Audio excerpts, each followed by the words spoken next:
नमस्कार। बोलेगा छपरा बदलेगा छपरा, मेरा मढ़ौरा में आपका स्वागत है। मढ़ौरा का नाम सुनते ही आप लोगों को मॉर्टन चीनी मिल फैक्ट्री की याद आती होगी। ठीक मॉर्टन चीनी मिल फैक्ट्री के उत्तर दिशा में थोड़ा सा पीछे एक ऐसा पीठ है, सिद्धस्थल है, जिसे आप सब मढ़ौरा गढ़देवी मंदिर के नाम से जानते हैं। मढ़ौरा गढ़देवी मंदिर की प्राचीनता का आप अंदाजा लगा सकते हैं। बहुत ही पुराना मंदिर है ये, और काफी यहाँ पे किंवदंतियां भी हैं और लोगों की आस्था है। यहाँ पे एक पौराणिक स्थल है, एक दर्शनीय स्थल है। तो आज आपको वो जगह दिखाने के लिए ले आए हैं और उसके बारे में बातचीत करेंगे। हमारे साथ दिनेश तिवारी जी मौजूद हैं, इस मंदिर के पुजारी हैं। उनसे जानेंगे कि क्या यहाँ की खासियत है और किस हर मंदिर से जुड़ी कोई न कोई कहानी होती है, इतिहास होता है। उस इतिहास को जानेंगे। दिनेश तिवारी जी, आपका बहुत बहुत स्वागत है मेरा मढ़ौरा में। क्या कहानी है, किस लिए गढ़देवी मंदिर जो है प्रसिद्ध है? सबसे पहले आपके चैनल को बहुत बहुत धन्यवाद।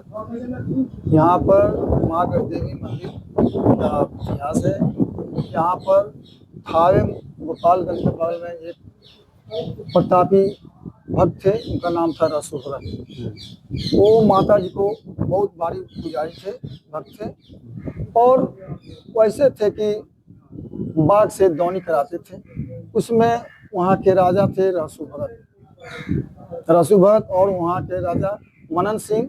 तो मनन सिंह इस बात को नहीं जान हुआ, नहीं इतना हमसे भी ये ज्यादा हमारा भक्त जो है माता जी का होगा।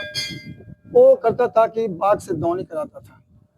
तो इसकी जानकारी राजा को हुई, तो राजा उसको राज दरबार में बुलाए रसू भगत को। उनसे पूछे कि क्या आपने बाघ से दौनी कराते थे? तब उन्होंने बोला कि हाँ। तो उनको यकीन नहीं हुआ राजा को। बोले कि हम कैसे मानेंगे, तुम्हारी माता जी है? नहीं, हमारी माता जी की सब कृपा है। बोले कि तुम्हारी माता जी को बुलाओ, माता जी को देखना चाहते हैं। तब भक्त रसू भगत ने बोला कि नहीं, माता जी को, उनकी महिमा को आप नहीं जानते हैं। तो नहीं, वो हठी था, राजा मनन सिंह हठी थे, तो नहीं बुलाओ। तब उन्होंने कहा कि ठीक है, हम माता जी को बुला रहे हैं, लेकिन यहाँ का सब राजपाट सब विनाश हो जाएगा।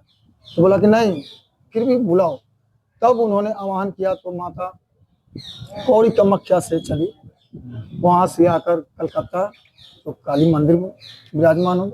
वहाँ से फिर चली तो बिहार में पटन देवी कहलाई। वहाँ से फिर चली पटना से तो अंबिका भवानी, तो छपरा से 26 किलोमीटर की दूरी पर है। वहाँ से तब थावे में आमी में माता जी रुकी थी। तो रसू भगत ने राजा से बोला कि अभी भी माता जी को बोल दीजिए, अभी भी हम वहाँ से रुकवा देंगे। बोला कि नहीं, बुलाओ अपने माता जी को। फिर वहाँ से माता जी को आह्वान किया, तो फिर वहाँ से आकर थावे अंबिका भवानी से माता चलकर माँ गढ़देवी मंदिर यहाँ पर विश्राम किया। उसके बाद फिर बोला कि नहीं, माता जी मढ़ौरा में आ गई है, अभी से अभी मान जाइए, नहीं तो आपका सब सारा राजपाट विनाश हो जाए। लेकिन वो हटी, रसू भगत नहीं माना और यहाँ से चलकर माता थावे मंदिर में गई और वहीं पर उसका राजा सब विनाश हो गया। और उसी से वहाँ पर थावे मंदिर आज भी विराजमान है और यहाँ माता विश्राम की थी। और एक पुरानी और कथा है, यहाँ पर अंग्रेजी शासनकाल चल रहा था, जो चीनी मिल हैं, उन्होंने कहा कि नहीं, वो बोल रहा था कि ये मंदिर जो है, सभी मंदिर शक्तिपीठ है, पूरा की तरफ इसके दरवाजे रहते हैं। इसकी खासियत है, ये मंदिर जो है पश्चिम की तरफ इसकी दरवाजा है। तो अंग्रेज नहीं मानते थे कि यहाँ माता जी यहाँ आई है, लेकिन वो बोला कि नहीं, हमको माता जी को ऐसी कृपा है, तो हमको रातों रात ये मंदिर का जो है दरवाजा पूरब से पश्चिम हो जाएगा, तो मान जाए कि यहाँ माता जी आई है। तो ऐसी माता जी की कृपा हुई, चमत्कार हुआ कि पूरब का दरवाजा जो है पश्चिम की तरफ मुड़ गया। ये भी एक यहाँ के तो ये एक मतलब आधुनिक जमाने की बाकी जो कहानी है वो पौराणिक जमाने की। रसू भगत की कहानी तो बहुत पुरानी है। तो वहां से जब कौड़ी कामाख्या से चली माता, तो अलग अलग जगहों पे विश्राम किया उन्होंने, और तब जाके वो थावे गए। उन्हीं में से एक जगह ये मढ़ौरा है, और जहाँ पे इस स्थल पे आप विश्राम किया विश्राम उन्होंने, उसके बाद वो थावे गई रहसु भगत के पास। उसके बाद वहाँ जो कहानी हुई, बस यही यहाँ का। एक चीज आप देखेंगे, चूंकि मैं पौड़ी कामाख्या भी गया हूँ और अन्य जो सिद्धपीठ स्थल है वहां भी मैं गया हूँ। निश्चित रूप से जो देवी स्थान होते हैं वो अद्भुत ऊर्जा से भरे हुए होते हैं। जब आप वहां पे जाएंगे तो आपको निश्चित रूप से देवी की चैतन्यता का एहसास होगा। और यहाँ पे भी मैं आया हूँ तो इतना रिलैक्स महसूस कर रहा हूँ, काल्म महसूस कर रहा हूँ। यहाँ पे एक खूब ठंडी छाया है, यहाँ पे इतना अच्छा लग रहा है, मौसम भी अच्छा बना हुआ है, तो इतनी शांति मिल रही है मुझे कि जिसको मैं आपको बता नहीं सकता हूँ। एक पर्यटक स्थल के लिहाज से बात करिए तो हम लोग पौराणिक रूप से कितनी भीड़ होती है, जो त्योहार आते हैं या अन्य दिनों में भी मैं देख रहा हूँ कि बहुत सारी महिलाएं यहाँ पे आती हैं। क्या यहाँ पर हजारों हजारों की संख्या में शुक्र और सोमवार को यहाँ पर हजारों हजार की संख्या में यहाँ लोग पहुँचते हैं। और विशेष दुर्गा पूजा में तो और ज्यादा लाखों की संख्या में लोग यहाँ पर दूर दराज से यहाँ पर लोग भक्त आते हैं, माता का दर्शन करते हैं। इससे इतर एक चीज हम पूछेंगे, ये देवी का स्थान है, देवी को प्रणाम है और जो सारी चीजें हैं, क्योंकि जमाना आधुनिक है। आपने बताया कि आधुनिक जमाने की एक घटना की अंग्रेज ने चैलेंज किया और माता ने दरवाजे को पश्चिम में भी कर दिया। तो आज के जमाने में ये ज्यादा जो सिद्ध स्थल है, एक सिलौड़ी का भी सिद्ध स्थल है मढ़ौरा में, यहाँ भी सिद्ध स्थल है, लोगों की मनोकामनाएं पूरी होती हैं।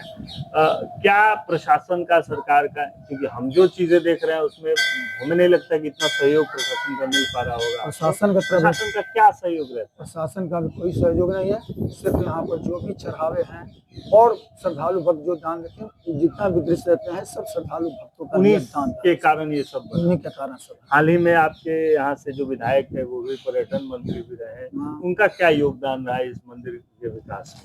ये योगदान है कि एक धर्मशाला सिर्फ बनाए हैं, तो उनके पिताजी बनवाए हैं, यदुवंशी राय ने बनाया है। लेकिन ये अभी तक पर्यटन मंत्री रहते उन्होंने क्या किया? अभी तक कुछ नहीं, कुछ नहीं। मोदी जी भी आए थे मढ़ौरा चीनी मिल में, मतलब एक कंप्लीट पूछ रहे हैं, कोई भी विपक्ष हो या विपक्ष हो, जो नेता है, मंत्री है, इन लोगों का कहीं ध्यान है कि पर्यटक स्थल के रूप में विकसित हो ताकि क्षेत्र का विकास हो? नहीं, अभी तक तो इस मंदिर पर कोई प्रशासन या कोई इसको धाम के रूप में विकसित किया जाए नहीं, अभी तक कोई इस पर ध्यान नहीं। क्योंकि लाखों लोग यहाँ आते हैं, एक बड़ी, आपने बताया कि छोटी मोटी संख्या नहीं आती है, बहुत बड़ी संख्या में लोग आते हैं, लेकिन कोई ध्यान नहीं। तो क्या इसका विकास होना चाहिए? जरूर होना चाहिए। तो दिनेश तिवारी जी हैं, पुजारी हैं, वो कहते हैं कि विकास तो होना जरूरी है, लेकिन पक्ष हो या विपक्ष, स्थानीय नेता हो या देश के बड़े नेता हो, मढ़ौरा के इन सिद्धपीठ स्थलों पर किसी का कोई विशेष ध्यान नहीं है।